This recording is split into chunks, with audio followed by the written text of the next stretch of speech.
Cultura, estilo de vida, reflexiones, hablemos de todo un poco. Ya empieza por afmtijuana.info.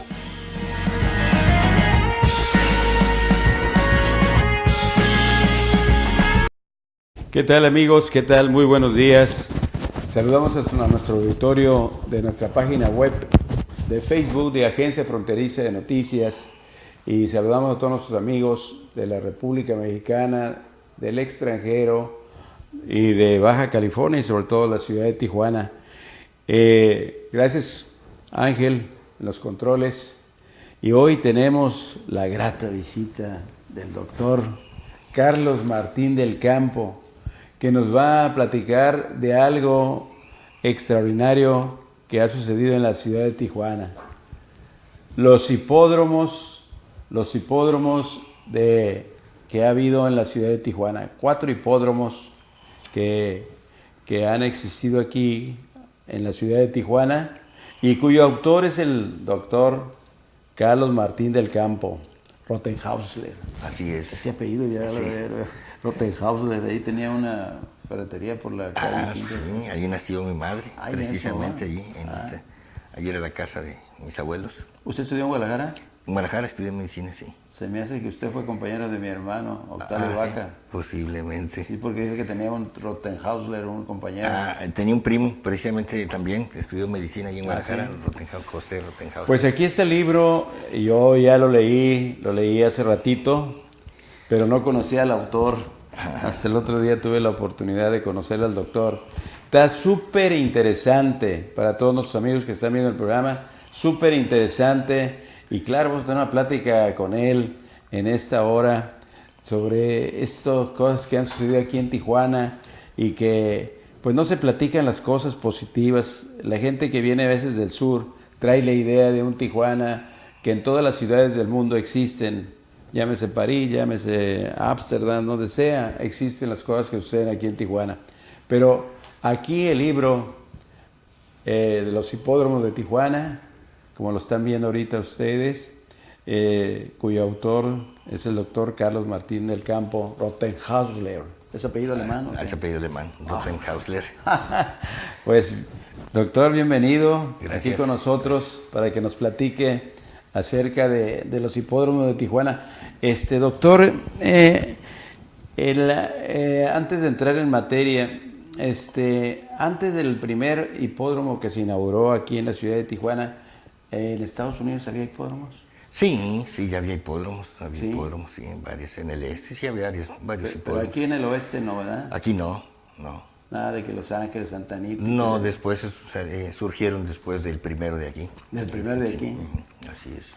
Pues fíjese, es interesante porque muchos de nosotros no conocemos la historia de los hipódromos del mundo y ahorita van a dar una grata sorpresa que el doctor nos va a estar platicando en el transcurso de esta hora, de detalles muy notorios que en otras partes del mundo, a pesar de las fechas en que lo va a platicar él, pues no había eso.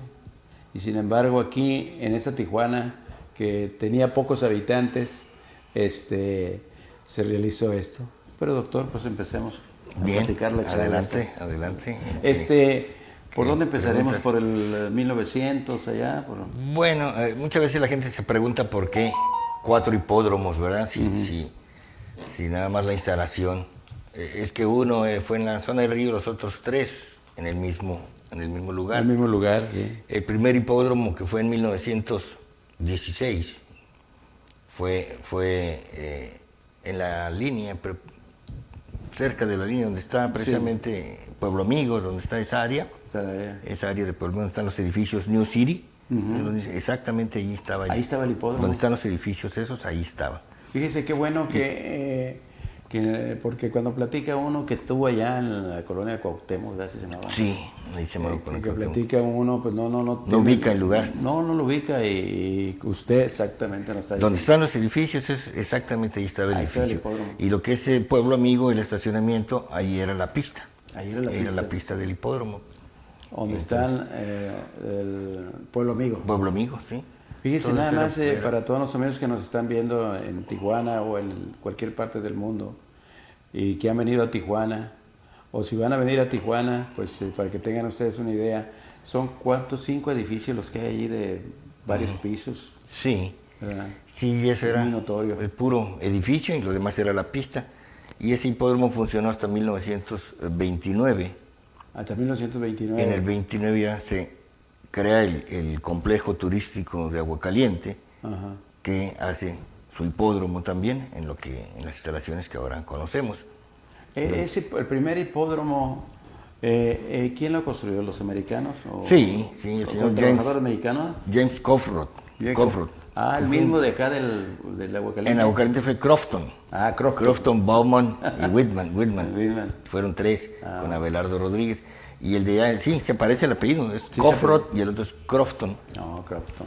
Coffrod era un empresario de San Francisco, un empresario de boxeo. De boxeo, ¿verdad? Y como prohíben las peleas de box y todo, viene acá a hacer un hipódromo. Fíjense nada más lo que está platicando el doctor para llegar a cosas al final quizá del programa tan interesantes era empresario del boxeo en San Francisco. En San Francisco, sí. Doctor, ¿en qué año fue la inauguración del primer hipódromo? Fue en 1916. En 1916, fíjense, pues 1916, ¿cuántos habitantes había en Tijuana? No llegaba ni a 1000 habitantes. No llegaba ni a 1000 habitantes, fíjense. Fue inaugurado por el coronel Esteban Cantú, ¿verdad? Sí, que me imagino que vino Tom Mix o quién vendría. Vinieron desde los Chaplin, Mix y varios artistas norteamericanos, ¿Sí? Gente muy importante. Y el coronel Esteban Cantú precisamente estuvo en la inauguración. Fíjense nada más, la ciudad de Tijuana no tenía ni 1000 habitantes, ni 1000 habitantes. Sin embargo, es lo que me llama mucho la atención a mí, no sé, que el imán de la ciudad de Tijuana, pues era un pueblo desértico, pues, 1000 habitantes tenía, y vinieron artistas como Charlie Chaplin y Tom Mix, que Tom Mix después era que venía muy seguido ahí donde tenía la pantalla, ¿cómo se llamaba el que tenía Miguel Galete Anaya? El bar de la Blue Fox. Blue Fox. Venía muy seguido aquí a, como dijo aquel amigo de un programa de televisión, a echarse unas chelas. Exactamente, sí. Tom Mix, que ayudó a construir el edificio de la logia masónica. Exactamente, sí. Y en esa ocasión, doctor, en la inauguración, ¿cuánta gente vino a la inauguración del...? Eso es lo impresionante, ¿verdad? Que como comentas, no había ni 1000 habitantes en Tijuana y llegaron 10,000 gentes a la inauguración. 10,000 gentes. 10,000 gentes. ¿Y en qué se trasladaban? En el tren ya estaba funcionando el tren que llegaba allí a la línea. Llegaba hasta la línea, no se iba hasta Yuma. No, ya después pasó, incluso llegó también al segundo hipódromo. Ya después llegaba así, y es el que cruza por Tecate, que va para allá, ese es el mismo tren. Sí, es que... ¿Y cuántas gentes dijo, perdón? Que vinieron a la inauguración. 10,000 gentes vinieron. 10,000 gentes, fíjense nada más. Se pregunta uno cómo es posible. ¿Quién atendió a 10,000 gentes si no había... Vemos en fotografías de la avenida Olvera, en aquellos tiempos, la avenida Revolución, pues no había más de unos cuantos locales. Ahí está una foto. No había más que unos cuantos locales, pero para atender a 10,000 gentes... Oiga, pero como dice, increíble para darles una comida, para los baños. Agua, no vender agua, sí. Pero sí había mucho... Eso sí. Eso sí, había muchas chelas. Sí, en el 16, pues todavía en el 20, que en el 1919 se promulga la ley seca en Estados Unidos, cuando ya no se vende licor allá, nada de bebidas alcohólicas, pues con más razón crece el turismo. El turismo, sí. Pero fíjese, lo inaugura en el 16, dice, ¿verdad? En el 16, primero de enero. Inaugura, pero a los pocos días sucedió algo. 14 días después, 2 semanas, llovió copiosamente. Llovió a cántaros. Mucho, llovió como llovía de vez en cuando y se lo inundó el hipódromo. Se inundó, sí. Duraron 3 meses para volverlo a reabrir. Oiga, qué curioso, si analizamos ya en perspectiva, la distancia para el hipódromo, pues estaba donde está Polo Amigo enfrente. Está retirado siempre el espacio para el río Tijuana, de allá hasta acá, hasta la colonia, aquí, a la Coacho, ¿no? Bueno, es que en aquellos tiempos el río pues no era profundo, no era grande, en realidad lo que era muy ancho, el cauce era muy ancho. Muy ancho. Muy ancho. No. Y cuando llovía, pues se expandía, pues, precisamente llegaba hasta la avenida Madero, se puede decir, de aquel lado de allá hasta la avenida Madero, pero no era profundo, como te digo, era un río muy ancho nada más, porque no tenía un cauce definido. Yo recuerdo en una ocasión, escuché una plática de mi paisano, el arquitecto Rodolfo Chávez Carrillo, Sí. que hablaba de la canalización y dice que si no hubiera existido la canalización, el agua llegaría hasta donde usted dijo ahorita. Sí. Hasta acá. O sea, en esa época, pues fíjese, yo veo tanto que se llevó el hipódromo. Así es, sí, se inundó. Y pues, no se diga las construcciones que estaban, donde se inició, por decir así, Tijuana, lo que era la primera aduana, lo que era Callejón Z, lo que era parte ya de la zona norte, se puede decir, Sí. por la Coahuila, por ahí, pues se llevó también todo lo que había allí. Unas casitas ahí Casillas de madera, sí. estaban... Pues es que por ahí se construyó la primera aduana, precisamente, sí. la primera aduana, entonces ya después las cambiaron a la Avenida Revolución, a la Avenida Olvera. Fíjense, ahorita que dijo el doctor, pero años después, allá por los 30, no sé, se construyeron 3 aviones, ¿verdad? Los 3 aviones Sí, en 1927, cuando estaba el general Abelardo Rodríguez. Abelardo Rodríguez, ¿verdad? El gobierno, a iniciativa de él, se hizo una fábrica de aviones aquí. Una fábrica de aviones. Una fábrica de aviones. Y aquí se construyó el primer avión de México, en México. Y aquí voló, ¿verdad? De la Laguna Salada. Exacto, ese mismo. Fíjense nada más, y se llamaba California. Baja California, fueron 3, Baja California 1, Baja California 2 y Baja California 3. Fíjense nada más para que vayan anotando, tomando nota. Primer hipódromo que hubo en México. Así es. En México, que América, ni que todavía... El primer México. Sí. Vamos a... En todo México, sí. La tarea que vamos haciendo por aquí, platicando una charla. Sí. Te das cuenta que estamos haciendo una charla tomando café. Así es. Primer hipódromo en México. El primer avión construido. El primer avión construido. En México fue aquí en Tijuana, Fue sí. aquí en Tijuana. Así es, sí. Y el primer avión que hizo un vuelo de Tijuana a México sin escalas, ¿verdad? Exactamente, a México, y de ahí voló a La Habana, y de La Habana voló a Centroamérica, impuso varios récords ese. Fíjense nada más, eso es para que ustedes vean la historia bonita de Tijuana. Hay mucha historia muy bonita. Mucha historia, y apenas vamos empezando. Van a ver ahorita que sigamos en la plática con el doctor Carlos Martín del Campo. Una historia preciosa que la mayoría de la gente desconoce en el sur de nuestro país, o los que llegamos aquí y no nos interesamos por estudiar la historia de Tijuana, y hay cosas que pues, demasiado ya. Primer hipódromo, primer fábrica de aviones que se estableció. Estamos hablando del primer hipódromo. Vamos a ir a una pausa y regresamos en unos breves instantes con ustedes para seguir platicando con el doctor Carlos Martín del Campo Rothenhausler. ¿De qué parte serían esos?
Platicando con el doctor Carlos Martín del Campo la historia de los hipódromos de Tijuana.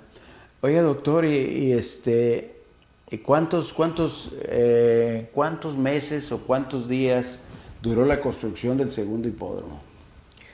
Del segundo hipódromo, pues el general Abelardo Rodríguez compró los terrenos a los herederos del señor Argüello, de Santiago Argüello, en 1926. Y pues duró, yo creo, todo el 27, y en el 28 fue cuando inauguró el hotel. El hotel, la primera parte, porque era un complejo turístico muy grande, muy inmenso, que consistía de un hotel, un casino, un balneario, un galgódromo, un campo de golf, un hipódromo y un puerto aéreo. Fíjense todo lo que está mencionando el doctor Carlos Martín del Campo. Tijuana estaba desértico y sin embargo la visión del general, claro que tenía algunos asesores, ¿verdad? Que Claro, le dijeron, esto puede funcionar aquí, sobre todo los güeros, los gringos, que había la ley seca. Sí. Platíquenos algo de la ley seca, doctor, para llegar luego a la inauguración del... La ley seca, en 1919, uno de los senadores en Estados Unidos, Volstead se llama, él pues saca la ley seca, la promueve y fue aceptada y entra en rigor en 1920. Entonces, en 1920 la ley consistía en que se prohibía la proceso, fabricación y consumo de bebidas alcohólicas en todo Estados Unidos. Las bebidas alcohólicas y aparte de otras cosas. Sí, también. todo lo que tuviera, sí, era una ley moralista, un movimiento moralista que había. Y pues al cerrar la frontera, al cerrar todas las fábricas y todo en Estados Unidos, no hay venta, pues crece, se incrementa el turismo en Tijuana. Los mismos norteamericanos vienen a poner sus negocios en Tijuana, cantinas y cervecerías, destilerías, y aumenta notablemente. Es tan grande el aumento que imagínense, en 1920, el 4 de julio, que se celebra la independencia en Estados Unidos, ya ve cómo se pone aquí el tráfico, el 4 de julio, pesado el tráfico. Toda la vida ha sido así. Pues el 4 de julio, que estrenaban su ley seca, vinieron a Tijuana 65,000 turistas. Híjole. ¿Cuántos habitantes tenía Tijuana entonces? 1,200. Apenas 1,000 habitantes. Oye, yo creo que se vino casi todo San Diego y Los Ángeles, sí. ¿no? Porque no había mucha gente de población en esas épocas. 1,200 habitantes. Sí. ¿Cuántos automóviles cree que cruzaron esa frontera? No, son unos 20,000, 30,000. 12,500. 12,500. 10 veces más los habitantes que tenía Tijuana, solo en automóviles. En automóviles. Híjole, ¿y gasolineras aquí? Ese día fue el caos, ese fue un verdadero caos. Se acabó el agua, la gasolina, los alimentos, absolutamente todo, no había nada, todos. Híjole. Carros se quedaron parados, pues no había. Bueno, fue mucho, 65,000. Es increíble la cantidad de turismo que vino desde esa época. Pues. Ese fue el primer año de ley seca, pues.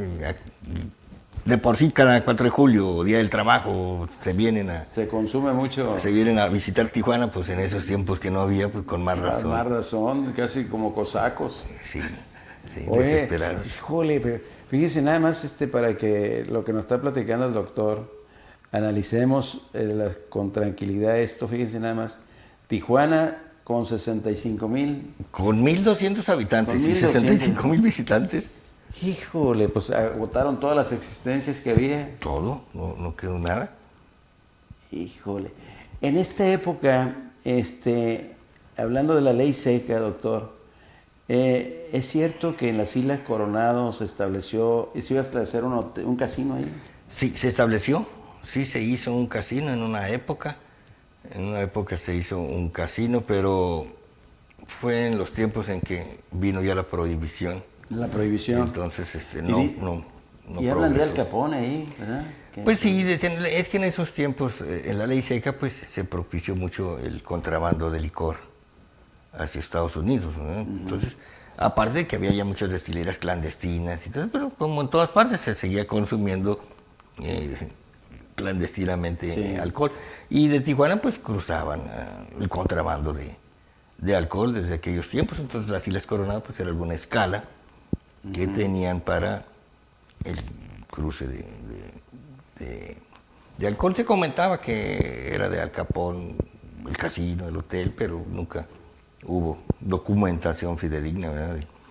Pero fíjense nada más, la frontera, pues no había ni siquiera como el alambre de rancho, allá la frontera que señalaba.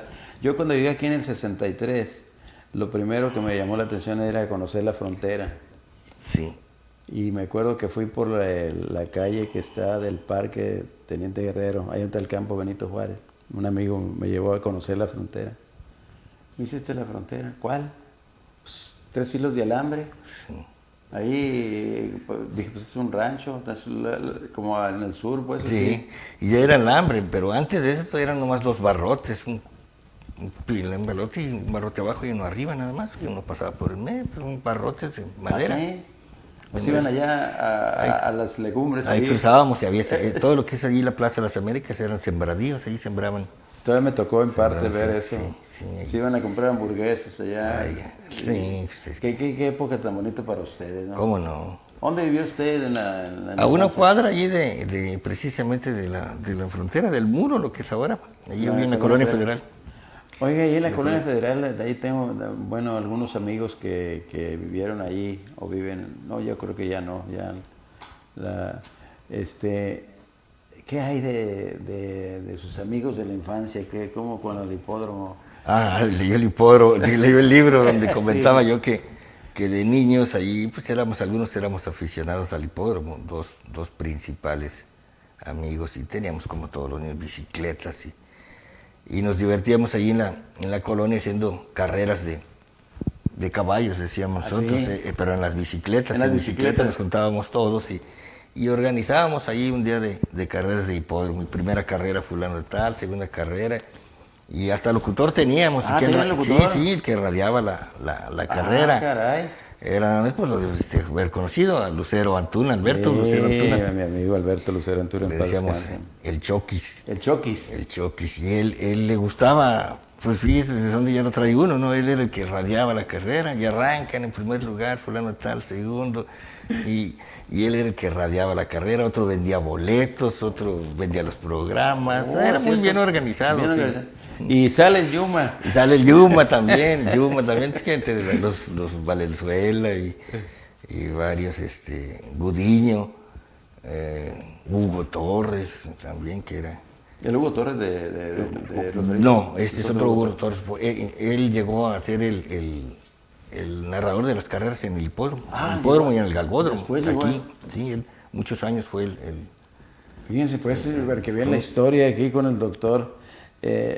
A lo mejor me tocó escucharlo cuando yo fui alguna vez al hipódromo en los 60. Sí, él era el que anunciaba las carreras en el día, las de caballos, y en la noche las de los galgos. ¿Usted trabajó en el hipódromo? Nada más 37 años. Como médico del hipódromo, fui médico oficial del hipódromo. Sí. Después que me recibí, que volví como médico, trabajé allí. Y antes de irme, pues ya trabajaba, vendía popcorn, peanuts. Sí, en aquellos tiempos de niño. Joven, en secundaria estaba yo cuando ya trabajaba yo ahí. Qué bonita etapa de los trabajadores ustedes del hipódromo, porque les pagaban, les siguieron pagando en dólares a pesar de las devaluaciones. Sí, se pagaba muy bien, se ganaba muy bien. Era muy buen comerciante, muy negociante el señor Alessio, que me tocó en aquellos tiempos. Y muy bien, muchas prestaciones y muy buen. Se me hace que en su libro leí que Alessio era bolero allá en San Diego. Alessio sí, empezó allí en San Diego, él tenía una bolería frente a un edificio, un edificio de un banco de San Francisco, un banco que estaba en San Diego, y pues lo iban a demoler el edificio, y pues él tenía su bolería allí en la entrada. Entonces el dueño del banco, del edificio, le ofreció trabajo, le dijo, te voy a ofrecer, tengo una sucursal bancaria en Tijuana, ¿quieres irte a trabajar allá? Se vino a trabajar de mensajero. De mensajero. De mensajero. Entonces trabajó de mensajero en ese banco y le tocó precisamente llevar los mensajes al hipódromo. Ese banco manejaba algunas cuentas del hipódromo y así conoció el hipódromo, por medio de que era el mensajero. Y en el banco ya después pues se fue superando y ya de mensajero entró a trabajar ya dentro del edificio, ya después trabajó de cajero, gerente, hasta que llegó al máximo puesto ahí. Bueno, para que vean la historia de los jóvenes que están viendo el programa, o los papás de los jóvenes, cómo la gente a través del esfuerzo, del sacrificio, del estudio, que traen también ya pues innata la inteligencia para algunas actividades, pueden llegar a hacer lo que quieren.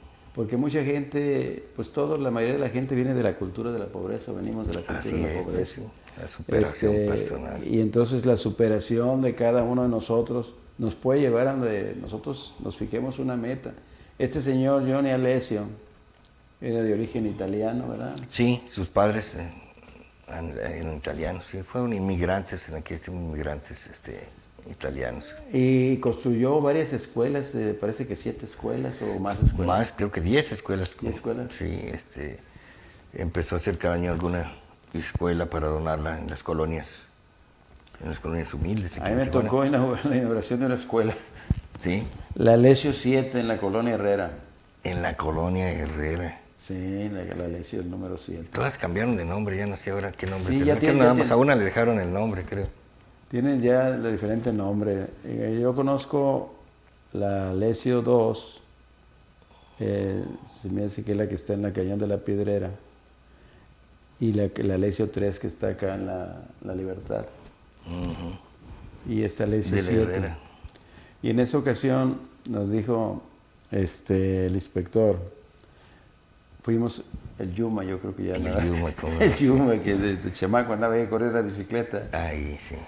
Fue la hija del doctor Aguanel, que después fue gobernadora con su papá, Sí. primera dama.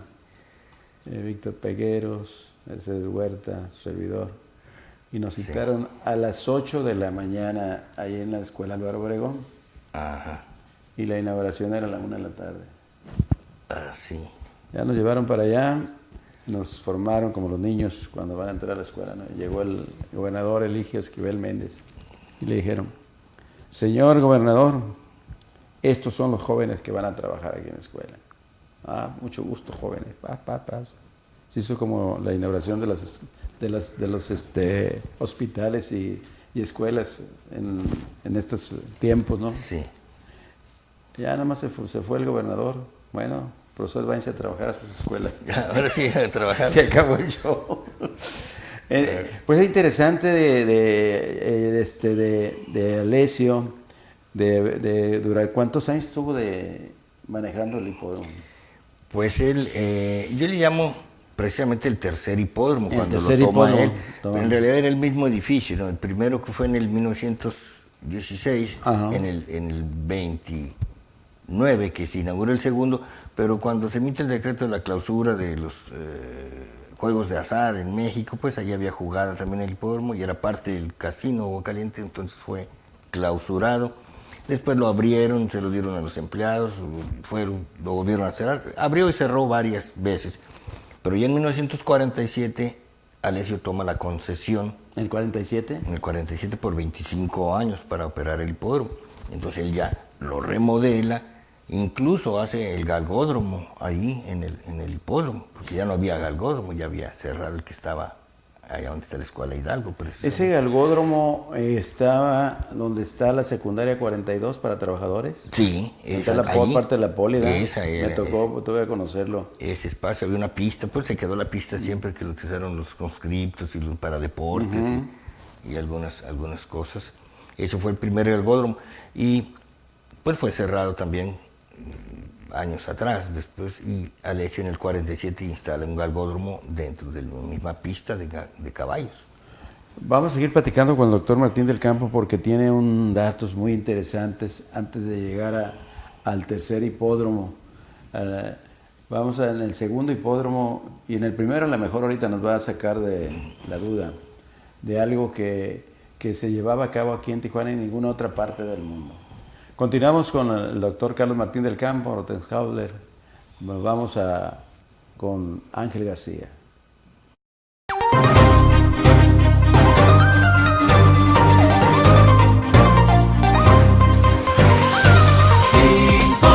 Información en el mundo y la región. Información al ser el servidor. Información.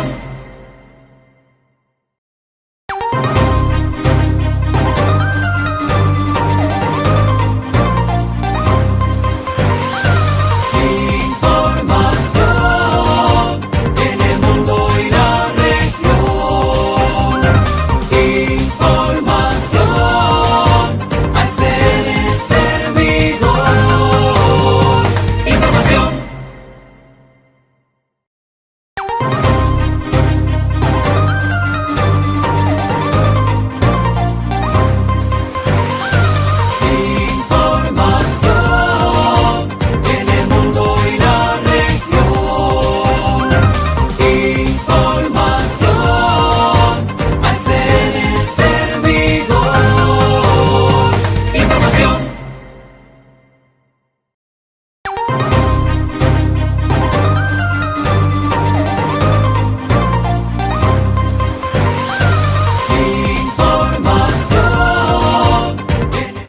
Bueno, continuamos platicando con el doctor Carlos Martín del Campo Rottenhauer, autor de los hipódromos de Tijuana. Fíjense, ya llevamos que no había hipódromos en Tijuana, digo en México, fue el primer hipódromo de México. La fábrica de aviones, los aviones que Baja California 1, 2 y 3, Exacto. y que volaron de Tijuana, bueno, de la Laguna Salada Hasta México. hasta sí. México sin escalas. Sí. Y ahorita nos va a platicar el doctor también otra cosa que le vamos a preguntar, muy interesante para que vean ustedes nada más lo que sucedía o ha sucedido en nuestra querida ciudad de Tijuana, a veces muy criticada en el sur de nuestro país. Doctor, en el hipódromo primero y segundo hipódromo, por decir algo, los hipódromos pues que está antes de construirse el hipódromo de acá donde están acá en la colonia Hipódromo, ¿verdad? Trajeron caballos de diferentes partes del mundo, ¿verdad? Sí, es que desde el primer hipódromo, el que lo hizo el señor Kofrod, mencionó que ese hipódromo iba a ser conocido en todo el mundo, que iba a ser famoso. Tijuana por su hipódromo, por la calidad de sus caballos, de sus carreras. Así lo mencionó él al iniciar en el primer hipódromo. Y efectivamente dice, voy a hacer un handicap, una carrera especial cada año, que se va a llamar Kofrod, su nombre, Kofrod Handicap, y le voy a poner $10,000 de premio, aumentados cada año. Un dineral. Entonces, en esos años, pues es un dineral en los hipódromos, los premios para las carreras, porque tengo programas de los días de carreras de ese hipódromo. Los premios eran de $1,000, $1,500, $2,000, a lo sumo $3,000, $4,000. Allá en el este, en Nueva York, los premios no eran tan grandes tampoco, premios $5,000, $10,000, cuando mucho. Entonces este hombre dice que cada año va a poner 10,000 más. Y efectivamente así lo hace. A pesar de que hubo ocasiones en que no hubo carrera ese año de ese tipo, pero cada año fue aumentando $10,000, hasta ya cuando estaba en $50,000, $60,000 se anunciaba como la carrera más rica del mundo.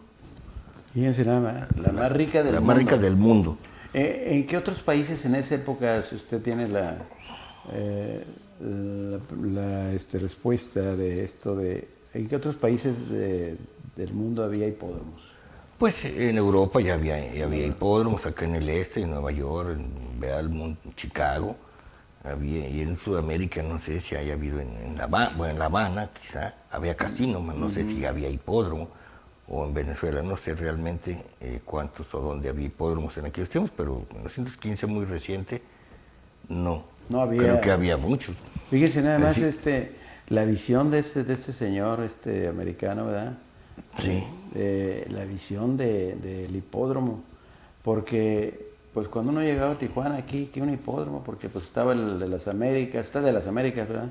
Pero como dice el señor de las mañaneras, gente muy fifí. Sí, no, y el de las Américas fue inaugurado en 1940, creo. En 1940 las Américas. Sí, porque incluso invitaron a los jinetes de aquí para ir a inaugurarlo allá. El primer jinete mexicano que hubo fue de aquí de Tijuana. Ahorita que habla de jinetes, ¿cuáles eran los...?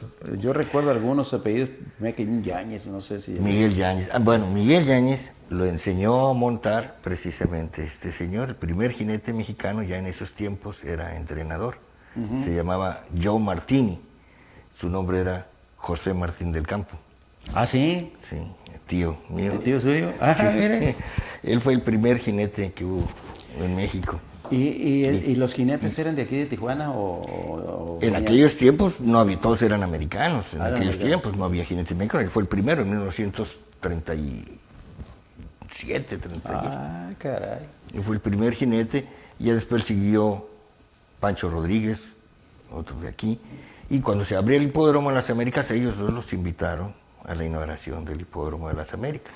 Fíjense que queda Fueron totalmente- allá a montar Pancho Rodríguez y José Martín del Campo. Por cierto, José Martín del Campo allá regresa de allá, pero como entrenador. ya no daba el peso, y entonces se hizo entrenador allá y ya regresa aquí como ¿Cuál entrenador. es el peso ideal para un jockey? Pues menos de 50 kilos, generalmente 110 libras, 105 libras, 100 libras. Cuando son aprendices les dan 5 libras de ventaja, pero ya después que están, ya suben, les dan oportunidad de correr con 5 libras. Entonces la mayoría de los jockeys eran americanos, Eran americanos, sí. pero después ya en los últimos tiempos En los 40 ya empezaron los mexicanos. mexicanos. Y fíjense qué interesante, el premio mayor en el mundo, ¿cuántos? $100,000. Sí, la carrera de 100 mil, llegó a 100 mil dólares. Llegó a 100, el monto llegó a 130 mil dólares, pero 100 mil dólares para el caballo ganador. ¿En qué época fue eso? Eso fue ya en 1929, la última día de carreras en el hipódromo, que es el primer hipódromo. Esa fue de 100 mil dólares el monto total de la carrera. Cuando se cierra ese hipódromo y se abre el segundo hipódromo por parte de Aguascalientes, continúa anunciando el primer temporada de carreras, una carrera de 100 mil dólares. Allí sí fueron 130 para repartir 30 entre los demás, segundo, tercer y cuarto. Y era cuando el dólar, yo creo que estaba casi a la par, o a 1.50, ¿cuánto estaría? Sí, sí estaba, no lo recuerdo, pero sí, era mucho dinero. Muchísimo obviamente. dinero. Y en todo el mundo se sabía, porque pues, era la carrera más rica del mundo y se publicitaba en el periódico Nueva York. Incluso tengo recortes de periódicos donde al día siguiente de la carrera aquí en México, en primera plana deportiva, salía en Tijuana la carrera, tal caballo ganó. O sea, en Nueva York, en Chicago, en las páginas deportivas, toda la plana con noticias de Tijuana. Fíjense nada más lo que nos dice el doctor, y el salario mínimo, digo, pues ¿qué salario mínimo? El salario que les pagaban a los trabajadores eran como de 5 pesos. Sí. 5 pesos todo el día, porque yo creo que unos 40 centavos de dólar todo el día. Pues venían desde Europa a las carreras, me imagino, ¿verdad? Sí. Pues aquí al Casino de Bucalente venía gente de todo el mundo, de Europa, venían de China, de Inglaterra, de Francia, al casino. Allá, Al casino. Ahí tenía su hipódromo, su galgódromo, todo. Pues es interesante lo que sigue la plática con el doctor, pero sí está interesante el libro Hipódromos de Tijuana. Trae bastantes, trae también trae algunas fotografías, y trae también aquí algunas fotografías de los jockey, y donde los grandes jinetes, ¿verdad? Sí. Los grandes jinetes aquí, por ejemplo, en 1941 ganó la triple corona Eddie Arcaro, jinete de Aguascalientes, montando al Whirlaway. Repitió ese año en 1948 a bordo de Citation. Es poseedor de un récord impresionante que aún no ha sido igualado al ganar triples coronas, el Kentucky Derby. Ese Kentucky es muy famoso, Kentucky ¿verdad? Es muy famoso, sí. Es una vez al año. Una vez al año. La carrera más famosa en Estados Unidos. Fíjense nada Este más. hombre la ganó 5 veces, creo. Sí. Dice que ¿De dónde era este jinete? Era norteamericano, pero aquí corrió, aquí ganó su primer carrera, precisamente en Caliente. No, pues es interesante el libro con las fotografías que trae aquí de los jinetes, los protagonistas. Digo, para todos aquellos que les gustaban las carreras, y que luego nos va a platicar el doctor de las 5 y 10, las 5 y 10, la formita, ¿no? Inclusive un profesor se sacó una vez $60,000, iba todos los domingos, los sábados y domingos al hipódromo. O sea que este libro, pues es una historia muy bonita. Lo venden en el Libro Club. Hay un Libro Club, sí, hay varias sucursales del Libro Club. Una está por allá por Otay. Para que ustedes se interioricen más, aparte de la plática tan interesante que tenemos aquí con el doctor, y todos los que nos están viendo, y aquellos trabajadores como Tito Peraza. Tito Peraza trabajó ahí en el hipódromo, sí. Bernardino Sevilla, en una plática con los rotarios, nos dijo que el que ganaba más en el hipódromo era el profesor Bolaños Cacho, que ganaba $50 en Bueno, había varios según los puestos, ¿verdad? Pero sí, todo el mundo ganaba muchísimo dinero en aquellos tiempos. Hubo muchos profesores que trabajaron allí, el profesor Pompa, el profesor Aparicio, Cudberto González, el profesor Ángeles, en fin. No sé. Muchos. ¿No te quiere tratar algún pariente suyo? Sí. Ah, sí, pues Alfonso Martín del Campo, mire. Él el chofer de la carreta de los jueces. Ah, claro. Aquí está un tío, Dolores, y el entrenador de este caballero, José Martín del Campo, precisamente, aquí estoy yo, precisamente. Ah, ahí está usted. Aquí. Chavalón. Y este es Dolores y José, que pues, yo que ya era entrenador. Entonces, Dolores Martín del Campo, él trabajó desde que se inauguró el hipódromo. Sí, pues este está súper interesante para todos los amigos que les gusta. Caray. Fíjense, nada más otro dato muy interesante para los amigos que señora de Ulysses Grant Jr., esposa del presidente de Estados Unidos, premiando a Exterminator. También era un caballo que había corrido en el Kentucky Derby, un caballo que venía de allá de Kentucky, vino a correr una de las carreras grandes aquí. Como le digo, eran muy famosas estas carreras. Han sido caballos dueños de muy prominentes en Estados Unidos. La esposa del Para que venga. La esposa del presidente de Estados Unidos, y no tenía tantos guaruras. Son porque la gente aquí que se ve que son... Sí, son los caballerangos. No tenía que Estado Mayor Presidencial, nada no. tanto. Y la señora anda solita allí. Sí. Fíjense nada más. Ahí está otro dato interesante. Y aquí también se pueden ver la lista de los handicaps, premios y caballos ganadores. O sea que hay mucha historia en este libro. Las acciones que se vendían del certificado del hipódromo de Aguascalientes del 4 de julio de 1929. Casi como que nos vamos a una película y regresamos a la historia, ¿no? Sí. Aquí está el Barson Long, vicepresidente de la compañía, ayudó a construir la escuela Álvaro Obregón, ¿verdad? Sí, la compañía de Aguascalientes, sí. Y aquí está cuando llegó esa gran inundación. A los pocos días de inauguración está nada más el hipódromo, parte del hipódromo, pero todo lo demás parece una laguna. Aquí se puede ver, se llevó todo, pero sin embargo al poco tiempo lo volvieron a reconstruir. Pues sí, doctor, no cabe duda que usted, pues aquí con la historia que tiene de ser trabajador ahí, porque yo lo que leí fue a picar piedra ahí el hipódromo, ¿verdad? Sí, empezamos muy niños, como le dije, empezamos vendiendo popcorn cuando estábamos desde la secundaria, desde el primer año de secundaria trabajábamos ya allí. Y fue como conocí, me adentré mucho en el hipódromo, que me gustó las carreras de caballos. Bueno, vamos a continuar platicando con el doctor Carlos Martín del Campo y después de una breve pausa regresamos con ustedes en esta plática muy interesante de la vida de Tijuana, de aquella vida tan bonita. Sí, así es.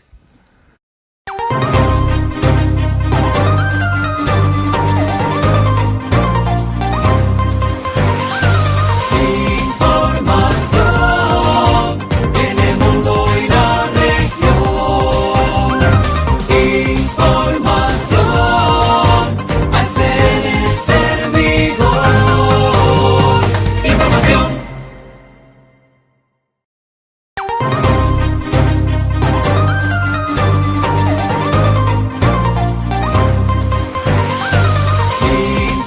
Información en el mundo y la región. Información al servidor. Información.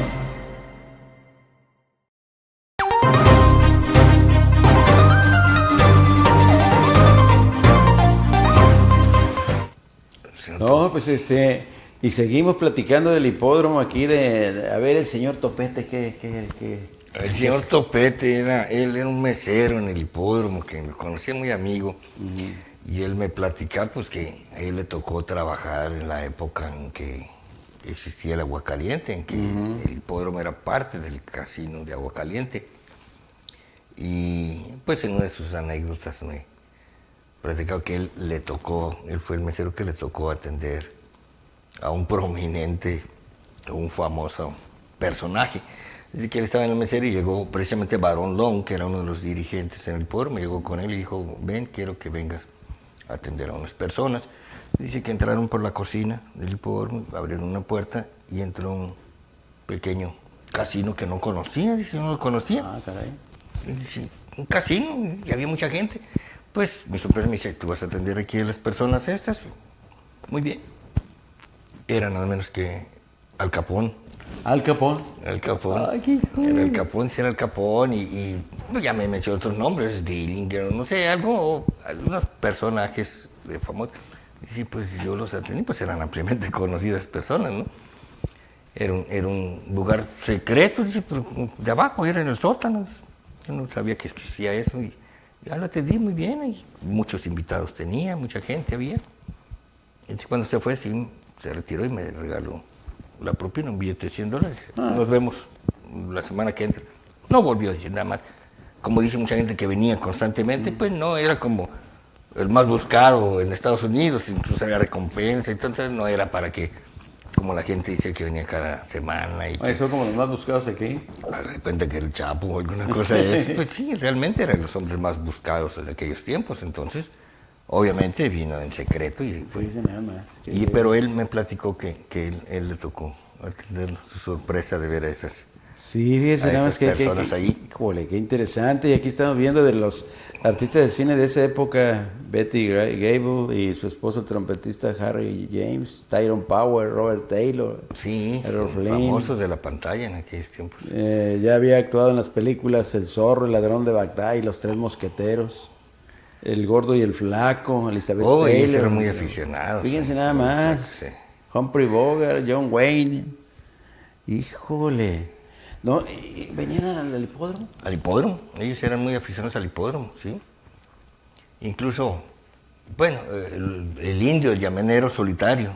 Ah, ya. Él venía. Ese caballo pinto que él tenía se lo vendió uno de los tíos, uno que trabajaba en el hipódromo, que era el caballerango principal. Ya ve que salían los desfiles los caballos y uno mero enfrente, un señor, él era Dolores Martín del Campo, Lolo era. Familiar suyo. Familiar, mi tío, sí. Y él pues era de rancho, él tiene su rancho La Pila y en La Misión, tiene su rancho y tenía caballos, sabía mucho de caballos, obviamente. Él platica que le vendió el caballo al indio, al tonto que le llaman. Sí. El caballo pinto. Oh, dice. Él se lo vendió. Un día estuve platicando con Hugo Torres ahí en el Hotel Rosarito. Sí. Y al salir de su oficina, le dije, porque Hugo y yo fuimos delegados municipales. Le digo, ¿y Hugo, ¿y esto? Estaba ahí la foto del llanero solitario con el toro. Ajá. Oye, ¿no se parecen en las películas? Le digo, que ya les da mucho maquillaje. Sí, no se parece. Oye, qué interesante, doctor. Sí. ¿Y qué más nos puede contar de ahí del hipódromo? A las 5:10, ¿cómo la forma esa? El ¿cómo? 5 y 10 era una apuesta, fue realmente la clave, ¿no? Fue la que trajo mayor afluencia de aficionados al hipódromo por esa apuesta. Esa era una apuesta que costaba $2, podía ser múltiple, pero $2 el mínimo. Y era una hoja que tenía marcados 5, 6, 7, 8, 9 y 10, que eran las carreras. Entonces uno tenía que escoger el que creía el ganador en la carrera quinta, en la sexta, en la séptima, escoger un ganador en cada carrera. Y si usted acertaba, pues el premio era para el que acertara mayor cantidad de ganadores. Eran 6 carreras, quinta, sexta, séptima, octava, novena y décima. Entonces uno escogía un número, pagaba los $2 y se quedaban a procesarla. Entonces al correr la quinta carrera y se verificaba si tenía el ganador, la sexta y así se iban. El que acercara a los 6 ganadores, pues obviamente los 6 ganadores de las carreras era el ganador. A veces nadie acertaba a los 6, el que acertara 5. A veces nadie acertaba 5, 4. Así a veces era difícil acertarlos todos. Había veces que había varios ganadores de 6, pero variables según el tipo de caballos que hayan ganado, ¿verdad? Que hayan sido caballos long shots, como les llamaban. Y se juntaba mucho dinero, porque con $2 te podías llevar hasta $90,000. Entonces, pues era muy atractivo. Sí, muy atractivo. yo recuerdo que cómo venía americanos a esos tipos de apuestas los domingos. ¿Eh? Sí. ¿Era sábado y domingo o no? Sábado y domingo. Había los días esos que abrían ventanilla para apostar el 5 y 10 desde las 7, 8 de la mañana, porque venía gente exclusivamente a meter la apuesta. Es decir, traían muchísimas apuestas, ahí estaban metidos. Híjole. Sí, venían de Los Ángeles, y a veces venía algún encargado que traía de otra gente las apuestas a meterlas, a apostarlas. Era muy atractivo, muy atractivo. Y eso, después de que dejó Alessio el hipódromo, ¿quién siguió al frente? Pues en los tiempos de Alessio, cuando se le termina su concesión, pues viene el incendio, se incendia, por arte de magia se incendió. Se incendió por arte de magia. Sí, yo creo que puso algunas veladoras para que le dieran la concesión, no se la dieron, se incendió el hipódromo en 1971, entonces le dieron la concesión al señor Fernando González Díaz Lombardo, el que era el dueño del Esto, del Ovaciones en México, alguna cadena periodística, y él construyó el nuevo hipódromo. Él lo construye de material, el hipódromo, y en 1974, el primer sábado de mayo lo inaugura. Entonces es inaugurado el primero, Fernando González Díaz Lombardo, y lo inaugura incluso sin terminarlo, todavía no lo terminaba, pero ya tenía tiempo y la inversión era muy grande. Entonces abrió las carreras de caballos y así continuó por varios años. Ya después vendió sus acciones al profesor Carlos Jan González. Y de ahí ya este hombre envió a su hijo a manejar el negocio y llega él en el 85, 6 años después, el hipódromo se declara en quiebra y ya es cerrado. Ah, caray. Era más productivo las carreras de libro foráneo, que le llaman foreign book, apostar por televisión, las apuestas, el casino. No se ocupaba tanta gente, entonces el hipódromo fue cerrado y ya ve que después cambió su giro a casino. A casino.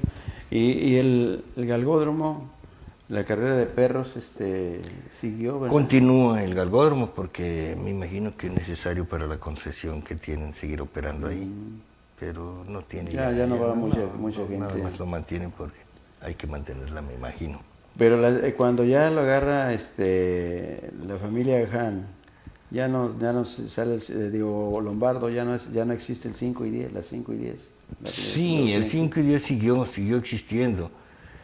existiendo, incluso se mejoró, porque se hizo una bolsa adicional, entonces lo cual se incrementaba la apuesta hasta $250,000 llegó a ganar una persona. Ah, caray. En un día. O sea, se fue incrementando, hicieron de forma de que cada sábado y domingo que se apostaba, retiraban el 10% de lo que se acumula, de lo que se apostaba, y lo ponían en un fondo aparte. Cuando hubiera un solo boleto que tuviera los 6 ganadores, ese fondo era para ese boleto. Entonces en una semana se quitaban, por decir, $8,000 el sábado, el domingo se retiraban 10,000, ya eran 18 que se ponían en un fondo. A la semana siguiente otro 10% se quitaba de lo que se apostaba. Y si no había quien acertara 6, se iba incrementando ese fondo. Entonces ese fondo llegó a tener $200,000, aparte de lo que se apostaba en el día. Entonces un ganador se puede llevar lo que apostaban en el día más ese fondo. Una locura. Increíble. Una locura. ¿En qué época le quitó clientela aquí el Del Mar a...?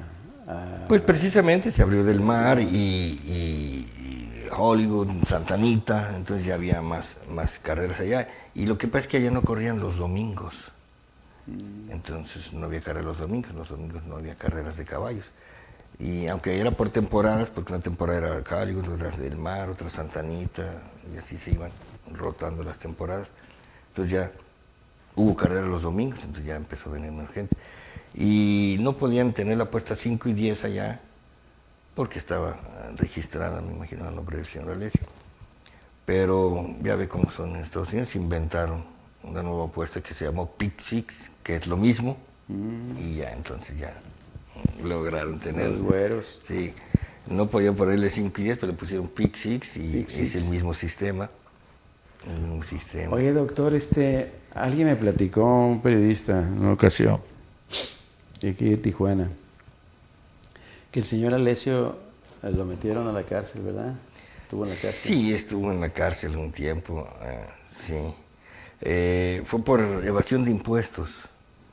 En aquellos tiempos lo detuvieron por evasión de impuestos en Estados Unidos. Fue precisamente cuando se quemó el hipódromo, ya al final. Pero él salió de la cárcel, ¿no? Sí, estuvo un tiempo corto nada más, cumplió una condena corta. Porque ese periodista me dijo que lo había ido a visitar y se quejó con él. Era una persona muy influyente, pues él incluso vino a ver el hipódromo cuando se quemó, él podía salir y entrar cuando quisiera. Era un hombre muy poderoso.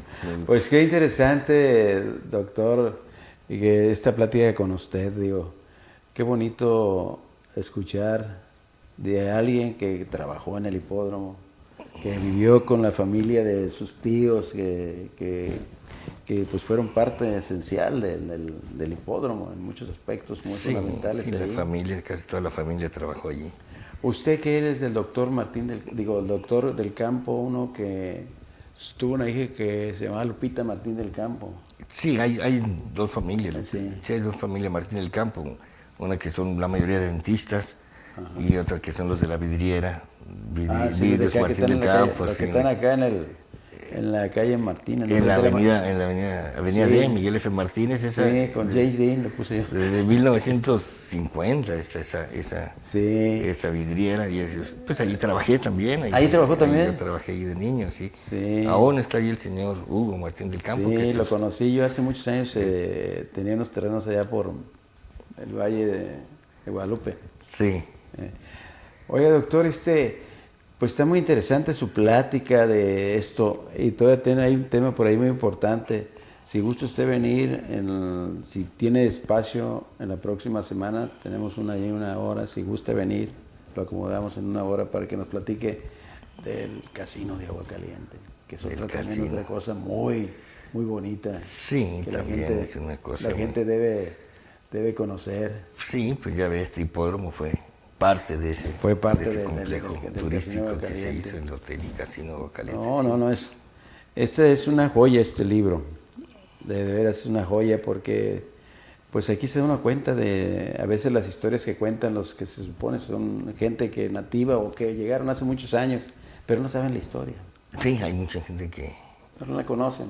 Que no conocieron y ya los jóvenes pues ya no conocieron el hipódromo, ¿verdad? Pues, hay mucha gente que ya tiene más de 25 años que dejó de... Qué rápido se va el tiempo. No se va. Y aquí también, aquí con nosotros, el Dios Crónilo Ángel, que ya está casi cortando el espacio. Con pie en el estribo. Sí, caballos ya tienen. Pues queremos agradecer al doctor Carlos Martín del Campo por esta plática tan interesante para todos nosotros y para todos los amigos que nos están viendo de los hipódromos de Tijuana. Una historia de veras muy bonita porque pues la gente que llegó del sur en esas épocas, pues vamos a jugar la formita 5 y 10 y que hay que ir al hipódromo a Los Galgos. Pero la historia aquí está, cómo nació, qué esto, qué hubo, qué lo otro, para que pues sintamos más cariño por la ciudad de Tijuana. Las cosas que han sucedido aquí. Pues le agradecemos, doctor, su presencia aquí. Gracias a usted. Es un placer de estar con nosotros y luego sobre todo esta hojita aquí que nos dio para que nos pongamos a estudiar aquí. Sí, es una exposición. Cronología de hipódromos de Tijuana. Es una exposición donde están muchos artículos, objetos de los hipódromos, programas, boletos, camisas de jinetes, fuete, fotografías, postales. Oh, magnífico. Todo desde el primer hipódromo hasta el último. Pues lo felicito, doctor. Digo, y aquí también a Agencia Fronteriza de Noticias por su plática tan interesante, amena, para todos nuestros amigos. Qué bárbaro. Gracias, doctor. Gracias por la invitación y aquí estaremos. Gracias. Gracias, Ángel. Hasta la próxima. Gracias. Muchas gracias. Información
Muy buenos días, amigos. Saludamos a nuestro auditorio de nuestra página web de Facebook de Agencia Fronteriza de Noticias en su programa Un Poco de Todo. Y gracias a Ángel García que está en los controles. En esta mañana tenemos, dos maestros, qué bárbaro, que han hecho historia aquí en la ciudad de Tijuana. Y uno de ellos es mi maestro, el ingeniero Jorge Calderón. Maestro de la preparatoria de la UABC, de la guerrida UABC.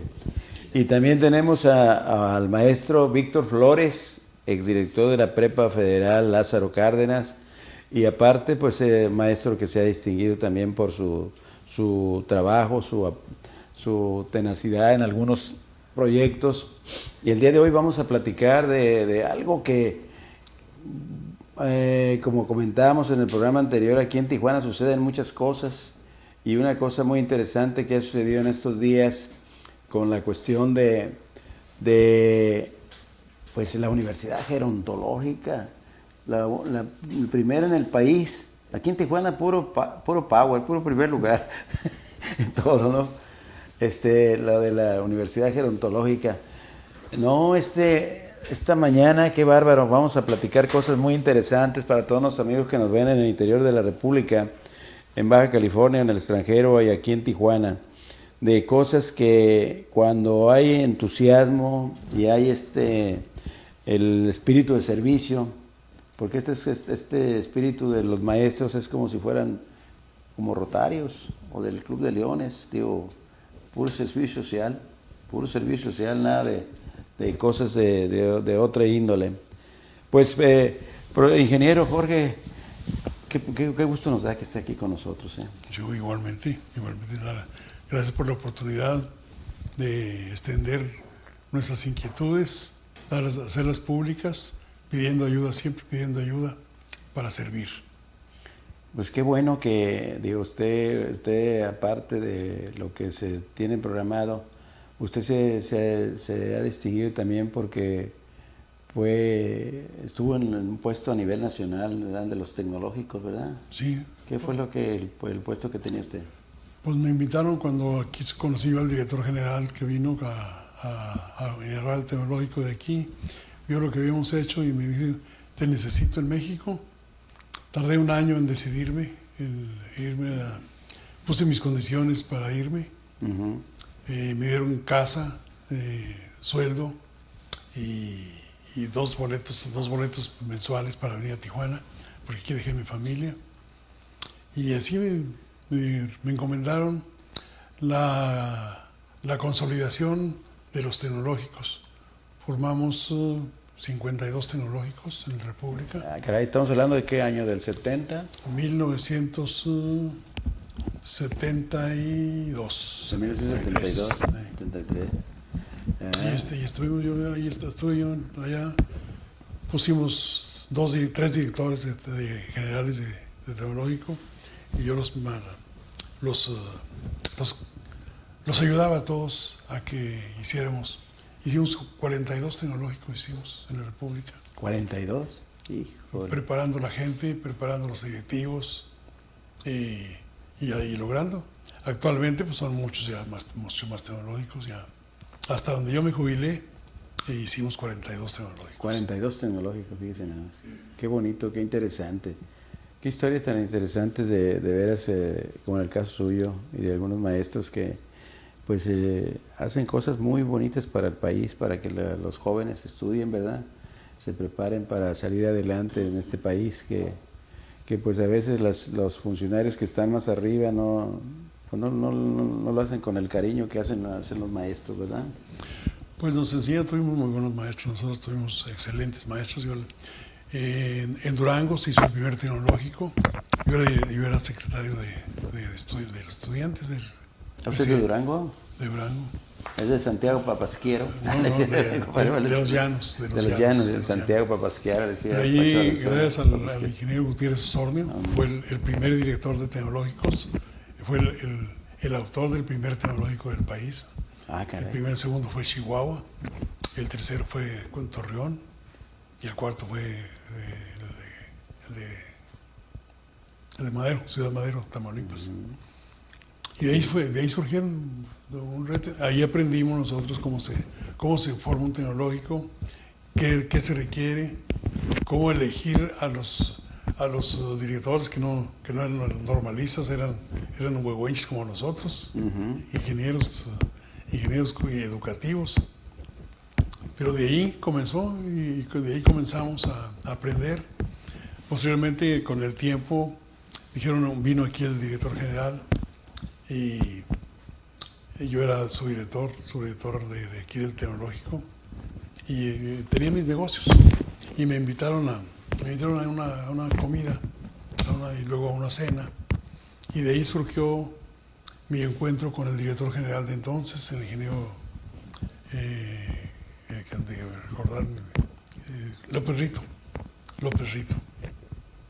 Y me invitó desde que nos conocimos, nos peleamos ahí, porque me quiso vacilar con que si los indios de Durango, si eran igual que yo, digo, somos iguales que los de su tierra. Y le contesté así y se asustaron todos los... Dijeron, ¿qué puede? Oye, le dije a mi esposa, oye, que tu marido está metiendo la pata, ¿no? Que mira cómo está diciendo. Y eso me valió que me hiciera parte de su equipo. Fui su mano derecha en la Secretaría de Educación Pública. Como norteño. De allí yo ya conocí a Bravabuja, lo conocí aquí. Ah, sí. Aquí le ayudé a buscar el terreno para la universidad. Aquí los conocí, aquí nos conocimos. Cuando llegué me dijo, usted es el de Tijuana, ¿sí? Y de ahí pues fui el gato de Angora de los dos. Ah, mire. Del secretario y del secretario de general, de Bravabuja, y del ingeniero López Rito, que en paz descansen ya los dos. Interesante historia que tiene usted, ingeniero. ¿En qué año se inauguró el tecnológico aquí en Tijuana? Va a cumplir 50 años. ¿50 años? Ya, próximamente. Qué rápido pasa el tiempo. 50 años. El primer director no recuerdo el nombre, un chaparrito él. Sí, Ornelas. Ornelas, ¿verdad? Ornelas, muy a todo dar. Era de aquí de la... Ya he tenido muchos directores, directores, unos buenos y unos malos, pero el tecnológico sigue creciendo. Sigue creciendo. No, pues qué interesante la vida que lleva usted en la cuestión de los medios superiores, de todo eso de los tecnológicos. Yo tuve un gran maestro, el creador de los tecnológicos en el país fue nuestro maestro de matemáticas, fue nuestro maestro de química. Él era ingeniero civil, pero él hizo el tecnológico de Durango y ahí nos formó a todos los que lo llevamos. Fíjese, qué buenos cimientos, ¿verdad? Pues y él fue el primer director de tecnológicos.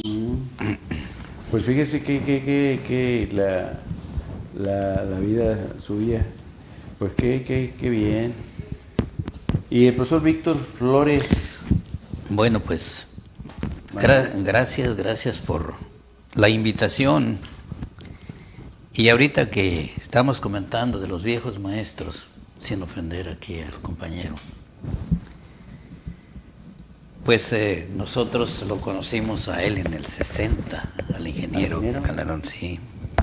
Cuando llegamos aquí a trabajar, un buen equipo de maestros rurales que veníamos de distintas partes del país, pues congeniamos y sobre todo, más que nada, el ingeniero, pues aparte de tener su negocio, porque él no estaba en el magisterio todavía, él comenzó a trabajar y sobre todo, pues con como lo ha hecho siempre, con amor hacia el prójimo y con un amor hacia y él comienza a trabajar y sobre todo estaba como subdirector en la ETIC cuando se iniciamos. ¿Subdirector en la ETIC? En la ETIC, aparte del maestro en la universidad, digamos que tenían la preparatoria, él manejaba aquí la cuestión de subdirector en la ETIC, cuando el Arbizu era el director de la preparatoria, de la secundaria. Y ahí comenzaron, y de repente el ingeniero pues se nos va, porque él trae otros vuelos. Se los llevan a los tecnológicos del país y fue parte de la educación a nivel superior de él. Él fue el... Que algunas gentes no lo quieren reconocer, bueno, usted sabe, pero nosotros que lo conocemos, y usted como alumno se da cuenta de la calidad de un... Claro. El otro día tuvimos oportunidad de platicar con algunas gentes sobre el ingeniero Calderón. Él, más que nada, lo estábamos desperdiciando, porque aparte de ser un excelente maestro, un excelente orientador, es un excelente escritor y habla y escribe sobre la cuestión educativa. ¿Oh, sí? Sí, sobre calidad educativa. Y hay libros, tiene 5 o 6 libros de él, de su autor, digamos ahí. Y me da, yo hace días tuve la oportunidad de platicar con el licenciado Javier Santillán, que fue director de educación, digamos, secretario de Educación aquí, y que está en el Cobach, que platicábamos con él sobre que estábamos desperdiciando un libro muy importante que se llama La calidad educativa, que es de él, y ese es de muchos años. Bueno, vamos a hacer un espacio y platicamos ahorita del libro ese. Sí. ¿Qué les parece? Sí. Bueno, vamos a ir a una breve pausa y regresamos en unos breves instantes con ustedes para seguir platicando con el profesor Víctor Flores y el ingeniero Jorge Calderón, y sobre todo el libro de calidad educativa que está Sí, calidad.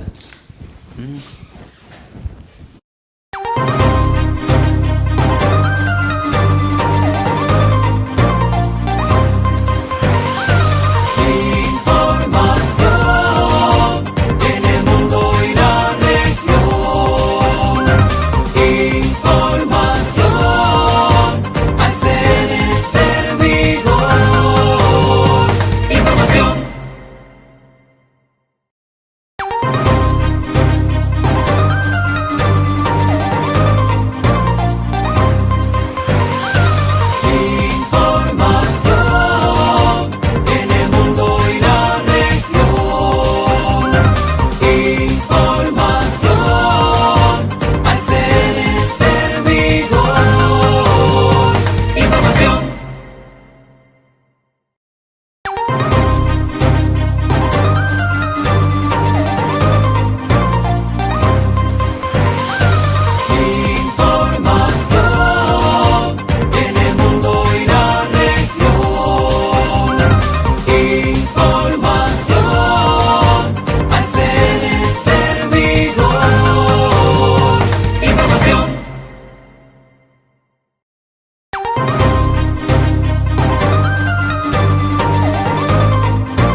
Bueno, continuamos platicando aquí con el ingeniero Jorge Calderón y con el profesor Víctor Flores, precisamente de un libro del maestro Jorge Calderón, Calidad en el aula.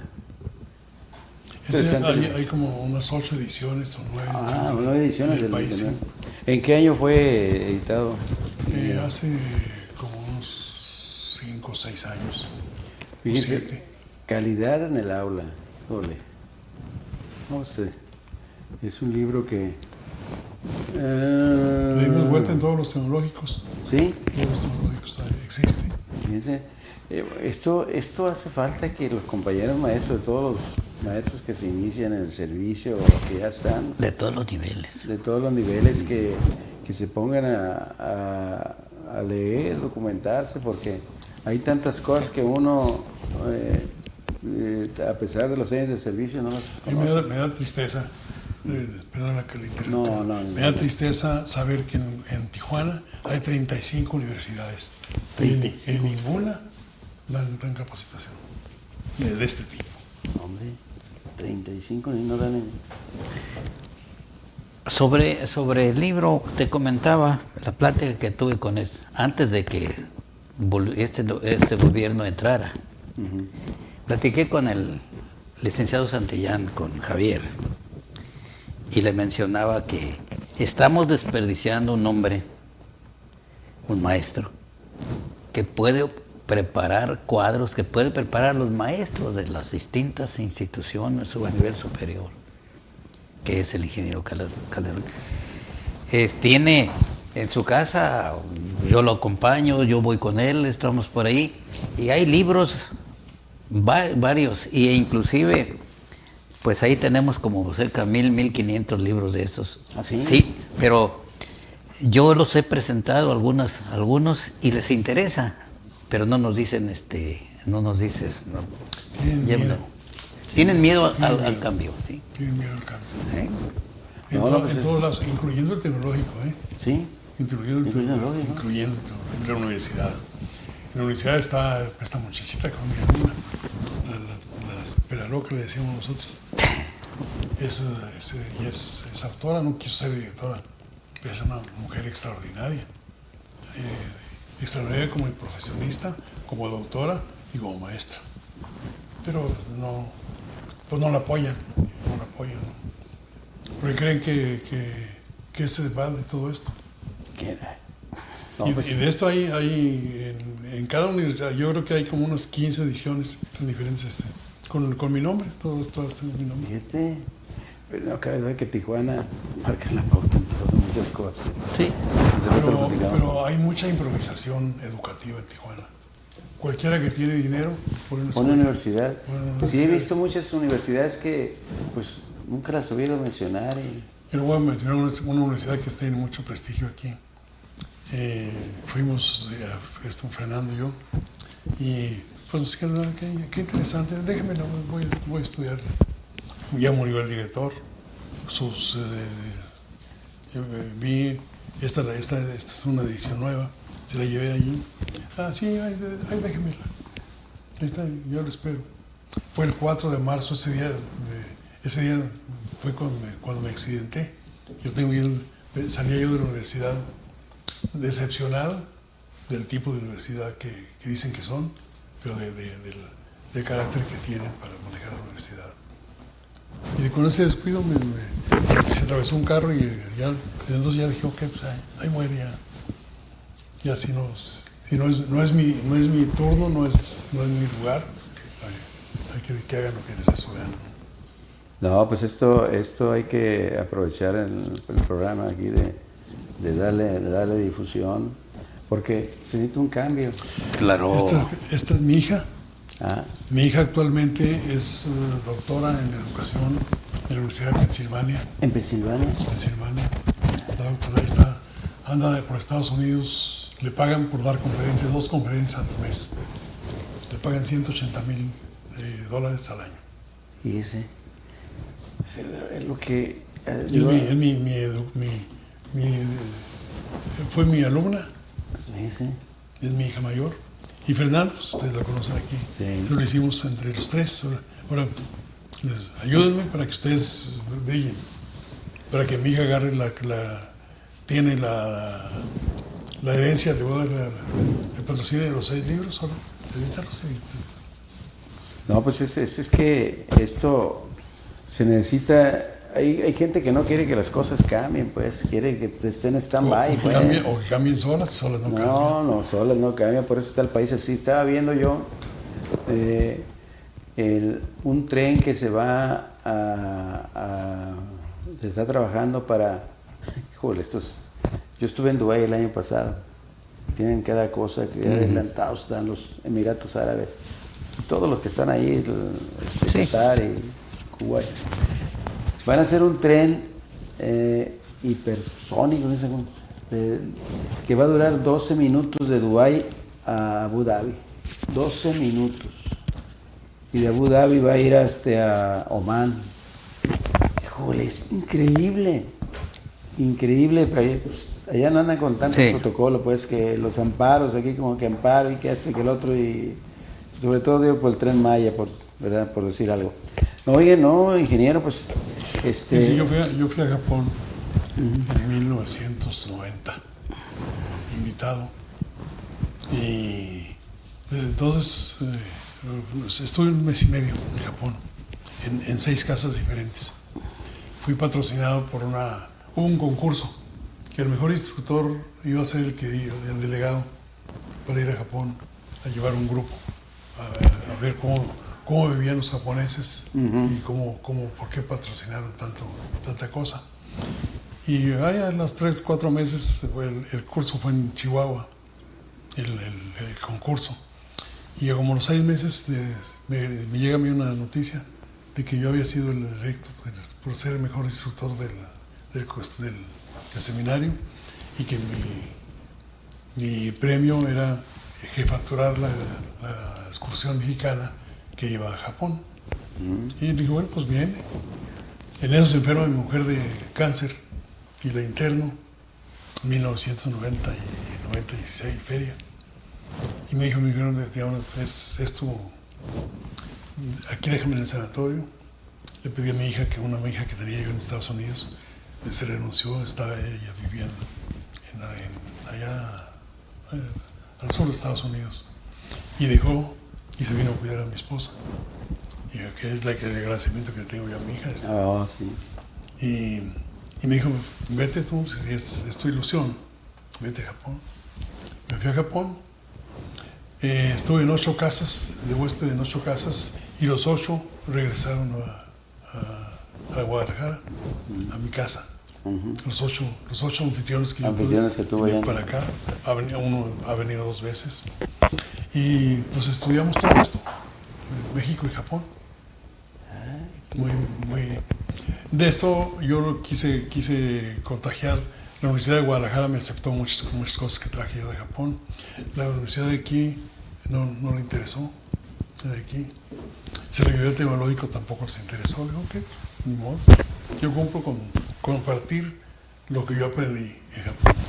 Si no lo quieren, pues qué egoísta, ¿no?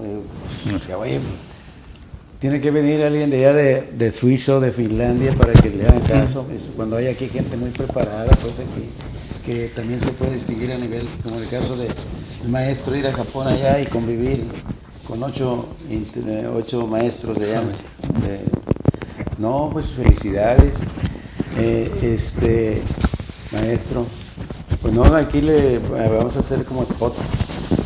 Sí, aquí vamos a indicar, yo comentaba con algunas gentes, no desperdiciar al maestro, sino que haya la oportunidad, inclusive yo ando con él, platicamos a veces, y un día le dije, oye Jorge, ¿qué posibilidad hay de que nos reuniéramos en un simposio, vamos a indicar, compañeros profesores de las distintas universidades preparatorias, y nos dieras una plática sobre la calidad educativa, e inclusive prepararlo, así como estamos preparando a los adultos mayores, algún curso para,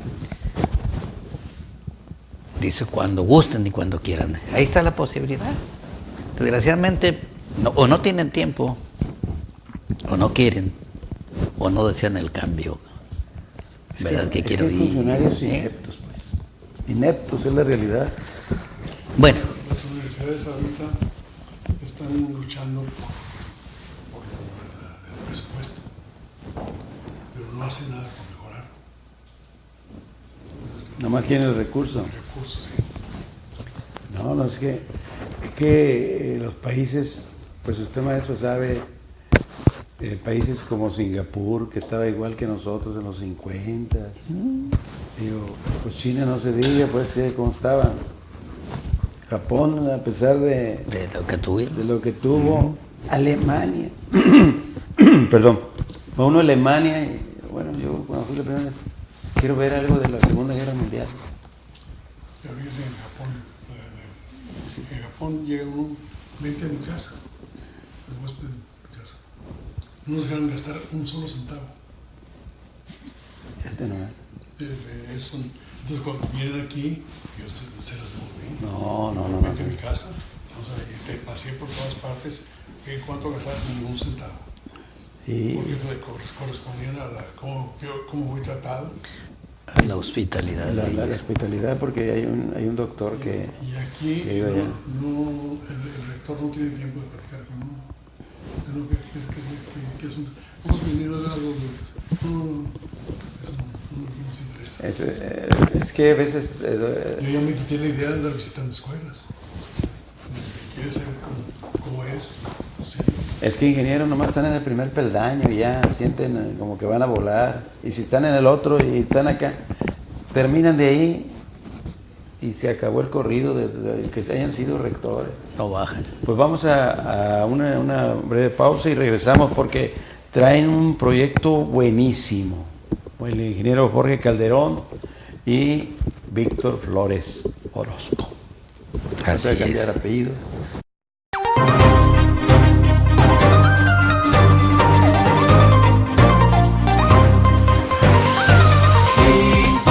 Información en el mundo y la región. Información al ser servidor.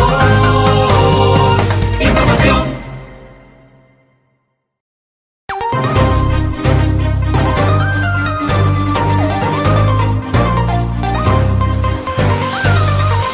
Información en el mundo y la región. Información al ser servidor. Información.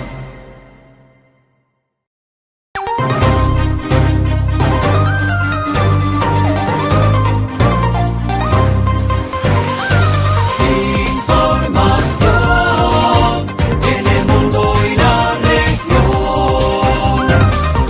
Información al ser servidor. Información. No decimos. Regresamos y vamos a platicar aparte de esto de la calidad en el aula, este va a ser permanente, constante, dijera su paisano Francisco Valenzuela, permanente, constante y sostenido. Eran tres palabras que utilizaba el de Santiago Papasquiaro, ya iba a decir Papasquiaro. Bueno, ingeniero, hay un proyecto muy bueno que acaba de suceder la semana pasada, el lunes. Platíquenos de lo del que sucedió el lunes, allá en el CONACYT, yendo para Tecate, y con el gobernador. Bueno, pues esa fue la culminación de un trabajo que iniciamos, de una comisión que en el sindicato nos dieron al ingeniero Calderón, al ingeniero Romo y al servidor. Y fue un proyecto de, bueno, conseguir un terreno para formar, para hacer ahí en ese terreno, pues una casa de retiro, pero más que nada una casa de preparación, una parte de una universidad gerontológica. Poner digamos, aulas sobre todo para que las personas se preparen, pues para atender a las personas, a los adultos mayores. Como mencionaba el ingeniero, digamos, la edad no tiene reversa. Y nos estamos dando cuenta que hay cantidad, pero habemos cantidad ya de ancianos donde quiera que vayamos. Y sobre todo, no hemos sido vistos por las autoridades, los ancianos, porque son jóvenes.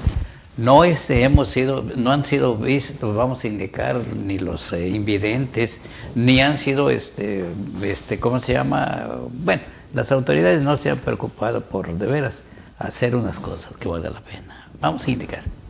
Nosotros como adultos estamos abandonados casi hasta de la familia. Sí. Porque nos tienen a veces como Uber, abuelo Uber. Pues, somos sus Uber, abuelo Uber, nos tienen como jardineros, Y de los tienen niños. como exactamente, como jardineros, como llevan niños, como lavaplatos, como lo que sea, y hagan, y creen que porque pues nos atienden en la casa o porque nos prestan un cuarto, ya tenemos que hacer todos los trabajos. Un cuarto que es tuyo. Que es mío. Que es tuyo, Que es porque mío. no es de ellos. Que es mío. Pero me tienen allá regulado. Y esa es parte de lo que nosotros hemos tratado de cambiar, la mentalidad de los jóvenes, que no abandonemos jamás a nuestros padres. Sí, sí. Es la realidad. Platicamos precisamente con el ingeniero cuando él, me dio mucho gusto, yo estaba en el comité en el periodo pasado, cuando el ingeniero, después de años, yo no lo veía, y que lo voy viendo, pues el ingeniero Calderón se fue y regresa, y comenzamos a platicar sobre estos proyectos. Hablamos sobre la universidad, que él fue fundador, del tecnológico, el que fue fundador, y de varias instituciones. Y oye, ¿qué podemos hacer por cuántos? Él me dice, ¿cuántos compañeros somos? 2.700. En esa época. Pues, porque ahorita somos 3.800, 3.900. Y dice él, vamos haciendo un curso de atención a adultos mayores. Juega. Fíjate nomás. Y comenzamos, fíjense, Sin apoyo de... No, el apoyo de la delegación sindical. Con la simpatía del sindicato. Sí, con digamos, con Javier Castelo, que ha sido, es y será un agente muy avanzado en sus pensamientos para mejorar la calidad de los viejitos. Seguro, dice, vamos a hacerla. En ese proyecto, en ese tiempo, se integra Flores Pizarro, que es un tipazo también. Sí, muy bueno. Un hombre, muy pero bueno. bien, con una mentalidad tremenda. Y con todas sus deficiencias, ¿verdad? De él, porque usa, pues aparte del bordón, porque esto era de él, ya no. Pero, órale. Y comenzamos a buscar ahí mismo, en un diplomado. Dijimos, vamos a conseguir un terreno para hacer algo nosotros, para prepararlos a los maestros, preparar a los familiares de los maestros para que atiendan a los viejecitos. Qué bonito. Y fue ahí, y ahí nació el proyecto, digamos, de conseguir un terreno. Y de ese momento nos dimos a la tarea de ver a los funcionarios del periodo pasado. ¿Cuánto tiempo hace de eso? Hace 5 años, 4 y medio. 5 años, fíjate. Ole. Y picando piedra aquí con los diputados, con el municipio, el municipio no nos hizo caso, punto. Pero con excepción de esta Olague, la oficial mayor que platicamos, Sí, ella sí Olague. nos atendió, pero además ni el presidente municipal nos atendió la vez pasada, porque no tenía tiempo, lo que acaba de mencionar. Le Acaba de dije, decir, ingeniero. ellos no tienen tiempo para eso. No tienen tiempo para eso, pero sí. Pero para otras cosas lo tienen. De cualquier manera, comenzamos con el gobierno del Estado a picar piedra aquí y logramos pues que en el último semana de su gestión del señor gobernador Francisco Vega Lamadrid, nos entregara un terreno de 2.380 metros cuadrados en Santa Fe. ¿Y qué vamos a hacer?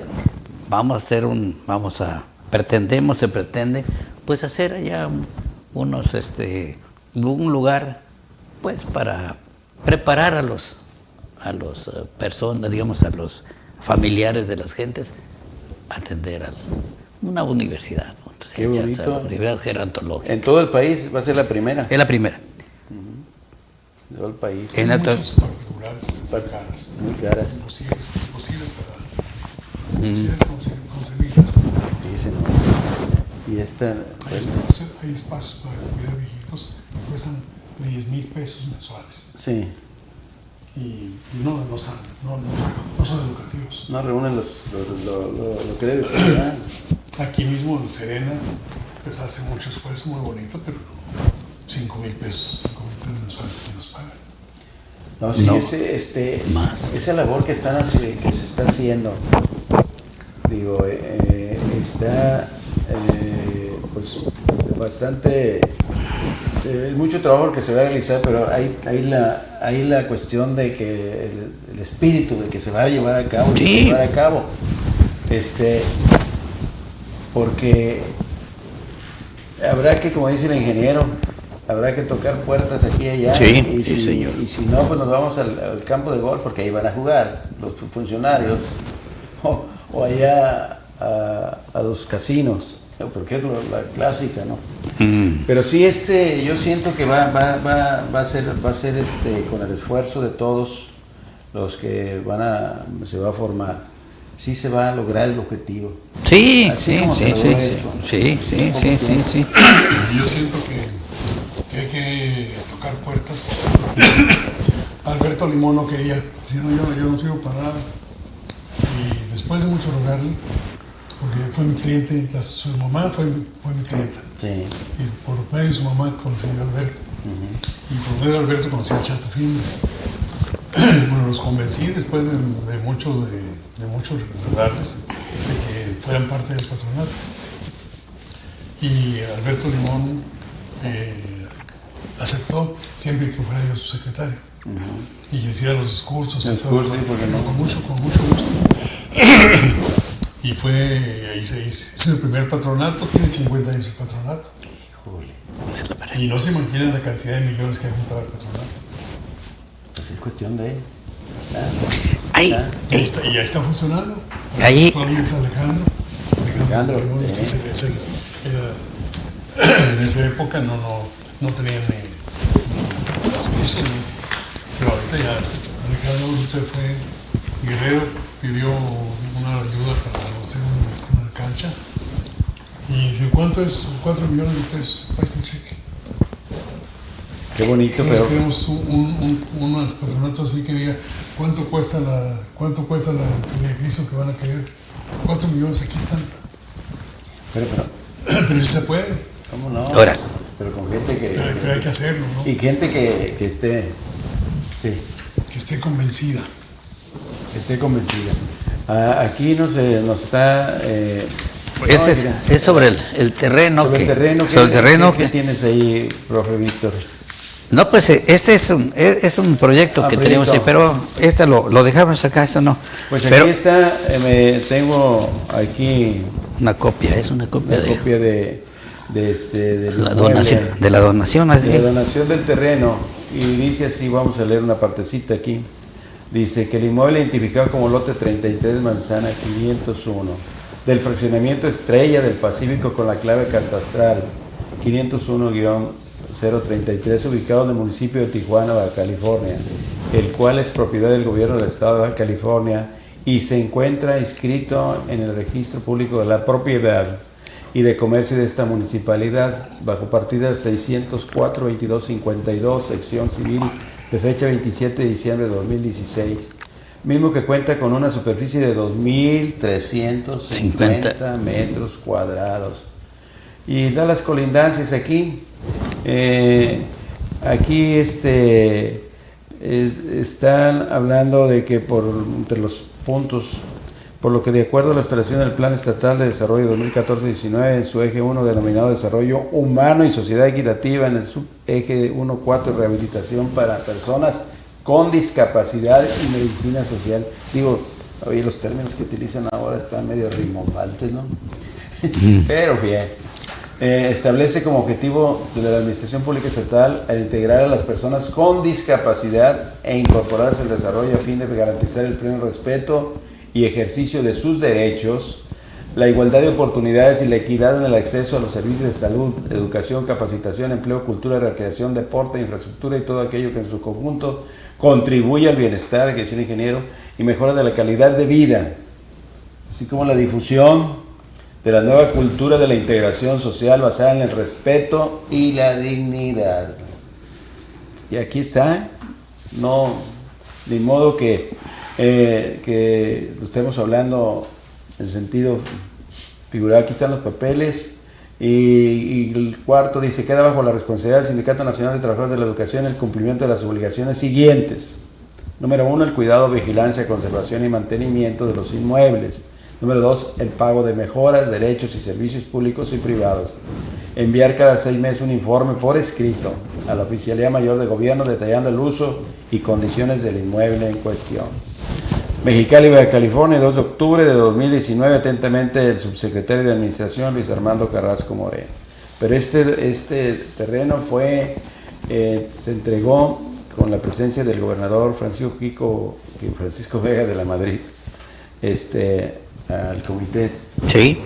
Pues como ven, para todos los amigos que nos están viendo, pues hay que ponernos a trabajar para conseguir el material y los recursos para pagar a los trabajadores. Pero digo, se está trabajando. Después de una breve... Son 5 millones de pesos. 5 millones de pesos. Para poder poner ya. Sí se consiguen, nomás es cuestión de empezar a moverle. Ir al campestre. Campestre, sí. Después de una breve pausa regresamos para ver de dónde va a salir el recurso, cómo le vamos a hacer y cómo se va a funcionar. Sí. Gracias.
Bueno, como estaba platicando aquí, digo, interesante cómo se nos va el tiempo.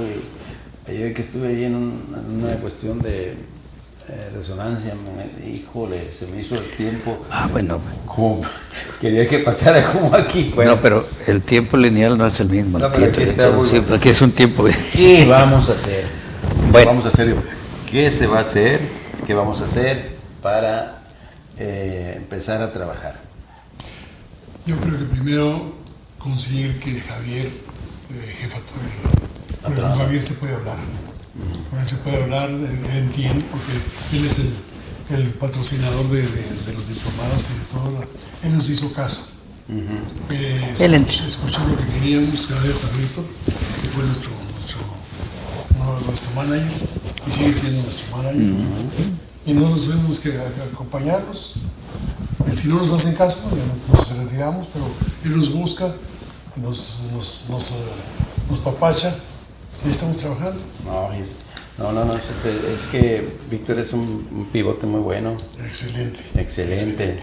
Entonces, ¿qué se piensa realizar? Porque son 2 años, ¿verdad? Sí, aquí es muy importante entender esto. No debe pasar noviembre si tengamos el patronato integrado.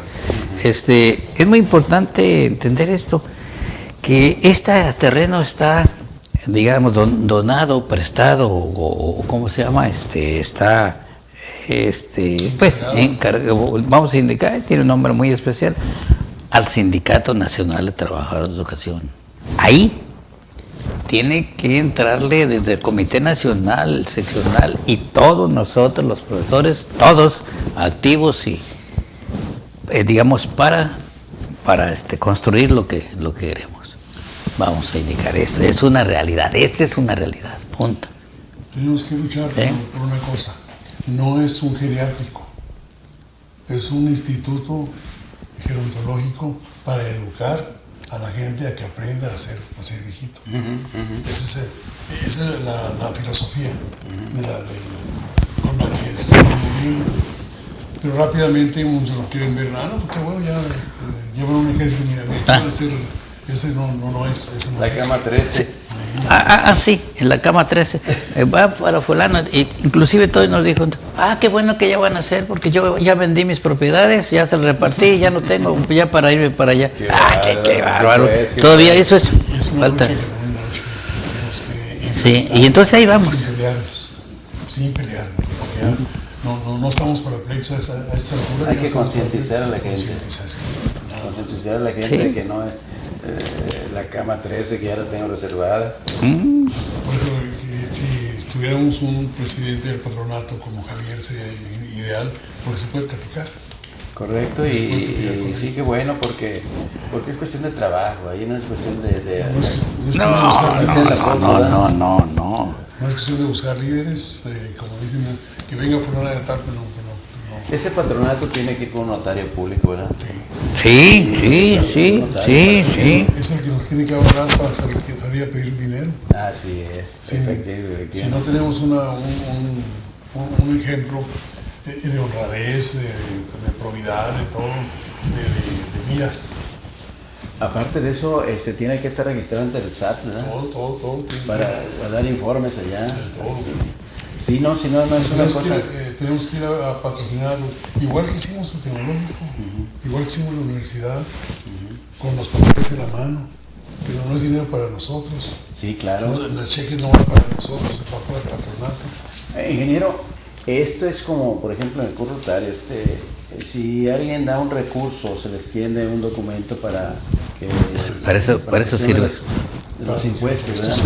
Para eso sirve el patronato.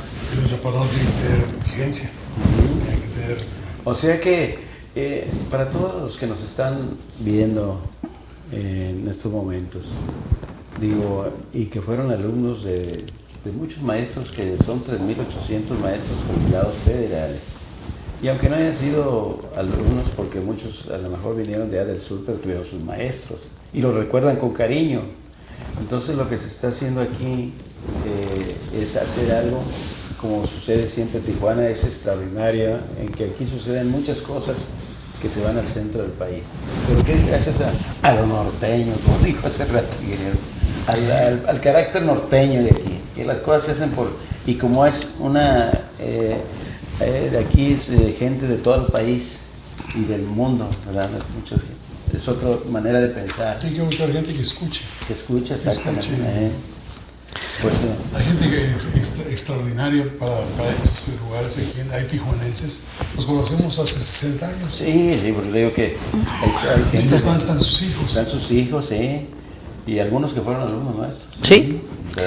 Ahorita, qué bueno que mencionaste ahorita, profe, digamos, que no se les olvide a los muchachos y funcionarios y los que están en las empresas, que no se les olvide nunca a sus maestros, donde quiera que sea.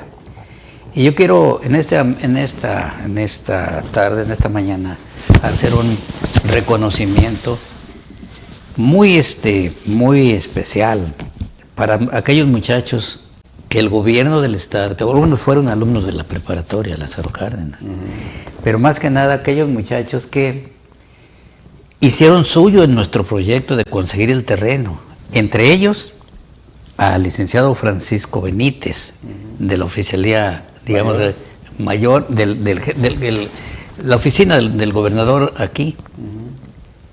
Él fue nuestro manager, pero más que nada un muchacho Sí, Vamos, sí. un muchacho, un ingeniero, digamos, Aarón Rodríguez Félix, hijo de maestro, de maestros. Sus papás su papá ya falleció en Sinaloa, pero su mamá vive todavía, son maestros los dos. Y gracias a este muchacho, a este ingeniero, se hizo esto. Él buscó la forma y la manera de apoyarnos con ese terreno. Él. Y yo se lo dije al señor gobernador el día que nos lo entregué. Gracias por esos funcionarios que tiene. El licenciado Benítez y Aarón Rodríguez Félix. Benítez. Esos muchachos. Esos son, digamos, al ingeniero Aarón Rodríguez Félix no se le olvidado que su papá fue maestro y maestro rural también.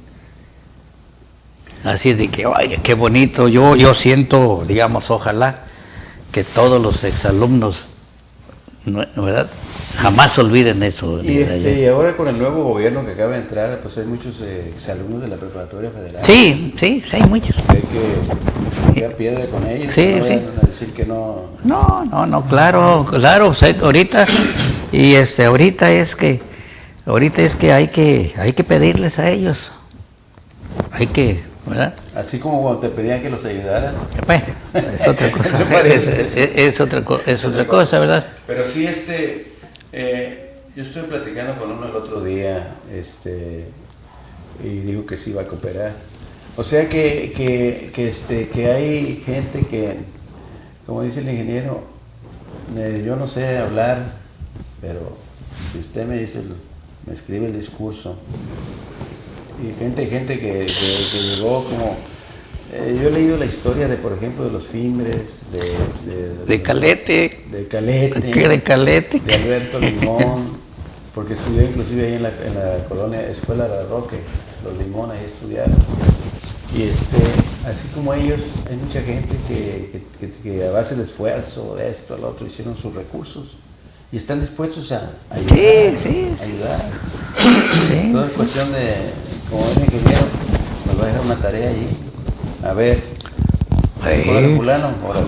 Ya, empezar a Necesitamos un presidente del patronato comprensivo, que deje trabajar, que no tenga desconfianza, porque nosotros no vamos a agarrar dinero. Así Que es. no tenga desconfianza, que no andamos buscando puestos de ninguna especie. Queremos hacer los primeros 5 millones de pesos para decir a este proyecto y poder inaugurar antes de que nos muramos. Sí. Antes de muerto, ya bueno, ya para qué. Sí, las cosas tienen que hacerse como dicen los gringos. Nomás que no voy a decir como dijo Don Eugenio Lourdes. No. En Foxtrot. No. No quiero decir la palabra que utilizaba él. Pues pues hay que aprovechar ahorita la salud, ¿verdad?, que hay. Sí. El deseo, porque esto mantiene a la gente ocupada. No está Claro. pensando en el colesterol, ni que los triglicéridos, ni que etcétera. Entonces hay que meterle ganas a esto y con mucho gusto para que ustedes cualquier actividad que se vaya realizando se comente, ¿verdad?, para que se vea el avance, ¿verdad?, de lo que se va a hacer o se está haciendo. Pues muchas gracias por la benevolencia de prestarnos este tiempo, sobre todo para el público, que conozcan lo que estamos haciendo y que nos ayuden a lograrlo, porque es un trabajo que no existe en el país y que en algún lado tiene que nacer. Y qué bueno que nazca en Tijuana, porque Tijuana es una tierra de migrantes y el migrante pues anda queriendo mejorar su vida. Claro. Pues aquí me pasó el maestro, el programa del diplomado nos queda 1 minuto ya. Proceso de envejecimiento, que fue agosto 21, 28 de septiembre. Luego perspectiva de la gerontología, ciencia de la vejez, septiembre 18, 25, octubre 2 y 9. El funcionamiento del cerebro y su importancia en la vejez, En noviembre 6, ya se dio. Ya en está octubre. ahorita, ya está. Autoconcepto en el adulto mayor, diciembre 4, ya se dio en noviembre, o se está dando 13, 20, 27 todavía. Depresión en la vejez, diciembre 11, las fechas que se va a dar, Sí, son las- enero 15, 22 y 29. La vida en una residencia, febrero 5, 12, 19 y 26. Síndrome del colapso del cuidador, marzo 4, 11, 18 y 25. Cuidados paliativos, abril 1, 22 y 24 y el mayo 6. Opciones terapéuticas para el adulto mayor, mayo 13, 20 y 27 y junio 3. Elaboración de trabajos finales en equipo, plenaria de avances de trabajos finales, junio 10, 17 y 24. Graduación 30 de junio del 2020. ¿Quién eres? ¿Te gustaría la realidad que vives? ¿Hacia dónde quieres dirigir tu vida?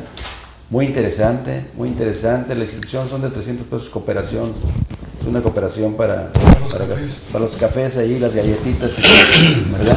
Pues gracias, profesor Víctor Flores Orozco, por haber estado con nosotros. Ingeniero Jorge Calderón. No, pues gracias a ustedes. Gracias. Gracias, Humberto, gracias. Bienvenidos, Ángel. Gracias por tu Gracias, muchas colaboración y nos vemos hasta la próxima. Gracias.